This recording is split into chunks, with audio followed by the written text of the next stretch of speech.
hvala ti, da smo lahko izpeljali zimovanje ter da se korona ukrepi sproščajo in da, ja. Smo lahko skupaj. Gospod. Hvala ti, gospod. Gospod, hvala ti za naše voditelje in tehniko, da so se zelo potrudili in naredili tako super zimovanje. Hvala ti, gospod. Dobri Bog, hvala ti za lastnika Ašičevega doma, da nam je vse tako lepo pripravil, nam dovolil biti živeti v njem. Hvala ti, gospod. Gospod, hvala ti za naše starše, ki so nam zaupali iti na tabor. Hvala ti, gospod. Hvala za vse vas, dragi skauti, ki se skupaj družite, oblikujete lep utrip naše župnije in da je lahko župnik na vas zelo ponosen.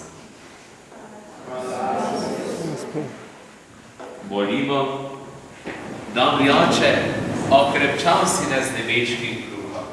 Prosimo te, hrani z njim našo vero, oživljaj upanje in vnemaj ljubezen.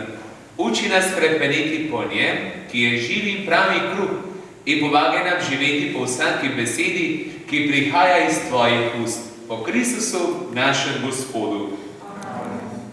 A ste vi imeli tudi pripravljen uvod v Mašo? Je bil?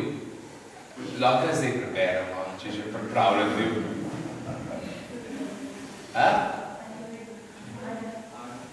Ne ga preberi, gotovo je lik.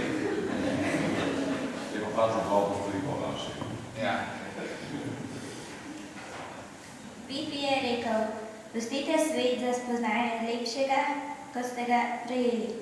Darujmo to sveto Mašo, da bomo lažje sledili Pipijevim besedam in Jezusu. Tako, ja. Hvala.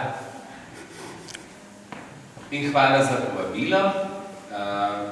Ste mi prav polepšali dan. Rad pridem sem, čista prvič, ko sem se srečal z grosupeljskimi skauti, sem zaprav kle srečal. In ko sem še malo tam dom iskal, jaz v Lukata sem srečal. Nekaj tam je še en sprehod okol in potem... V bistvu malo popolnoma sestanku na proti, zaradi tega, ker nisem bil siguran, če je to naš. Ja, tako.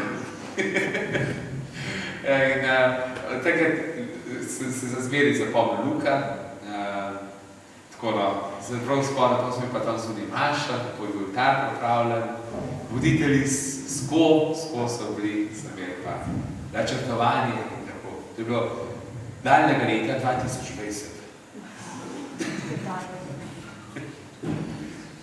Ja, to, vse dobro, a zdaj pa kosil.